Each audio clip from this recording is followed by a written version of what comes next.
Hey, geometry students. Here we got the review for Unit 4, and take a look at the first question, Learning Target 1. You're simply setting up the corresponding sides or angles. In this case, we have angles. The 3x minus 2, angle A, corresponds to angle F over here, which is 7x minus 10. We know that corresponding angles on congruent figures are congruent, so we set them equal to each other. Hopefully solving that is no problem at this point in the year. We subtract 3x from both sides. Um, we add 10 to both sides, and we wind up with 4x equals 8. Divide both sides by 4, and we get x equals 2.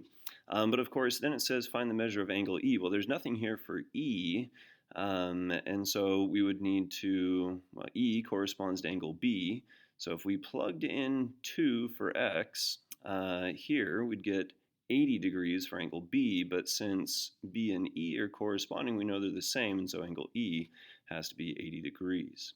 Okay, moving on to your first of many, many proofs on this test. Remember that here we are using SSS, so that's a pretty good clue.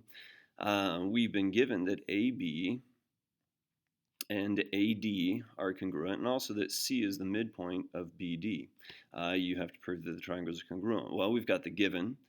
We know that AC is congruent to AC by reflexive. Okay, so that's one clue.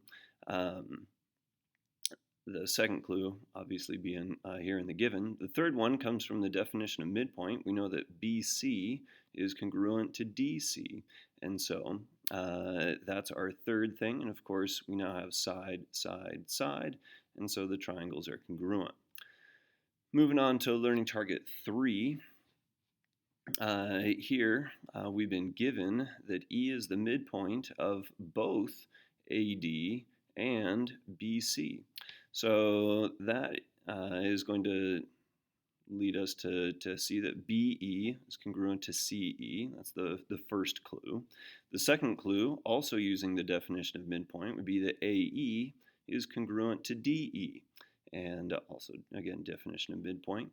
But we need a third one, and well, hopefully you can see that we've got the vertical angle theorem. The angle 1 and angle 2 are vertical angles, and so we know they're congruent. And that's our third thing, and of course, we told you it was SAS, but here again, it comes out to be side, angle, side. All right, moving up to learning target 4, we've got angle, side, angle that we're shooting for this time. We've obviously got the given that AC bisects both angle BAD, the top angle, and BCD, the bottom angle. Well, we have, again, you guys are real good at picking up the reflexive. AC is congruent to AC, again, by reflexive. But then, by the definition of angle bisector, we know that this angle has to be congruent to that angle. I labeled it 1 and 2. And then this angle, also by the definition of angle bisector, these have to be congruent. And so, by angle, side, angle, we have that these two triangles are congruent. All right, moving on to learning target 5. Again, this one is AAS. Oftentimes, this was tough for students to pick up, at least the difference between that and angle side angle. So here we've been given that angle R is congruent to angle U. So that's one clue. We got to find two more. Usually, it's pretty easy to pick up the reflexive thing. In this case, ST is congruent to ST. Reflexive, and so there's clue number 2.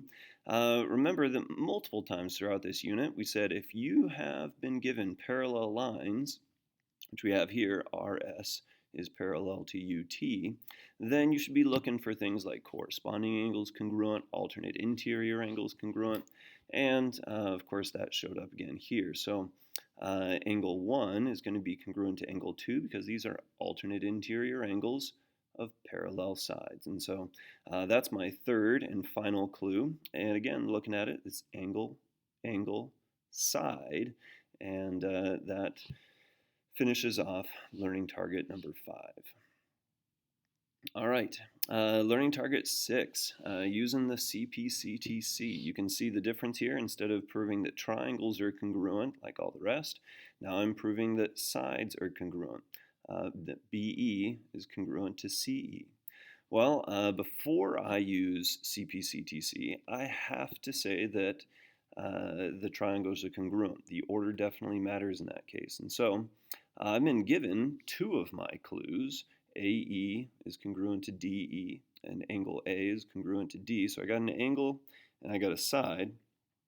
I need one more clue before I tell that the triangles are congruent, and that's going to come from vertical angles. Angle 1 is congruent to angle 2. I labeled those, again, by vertical angle theorem. So there's my third clue. I have to be smart enough to figure out which one it is. I can't just use what I've been told in the proof, in the question up here.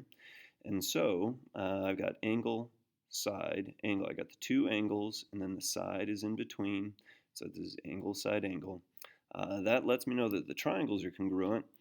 And now I'm going to use CPCTC to show that, in fact, these two corresponding sides, BE and CE, are congruent. All right, that wraps up the first half of your group test.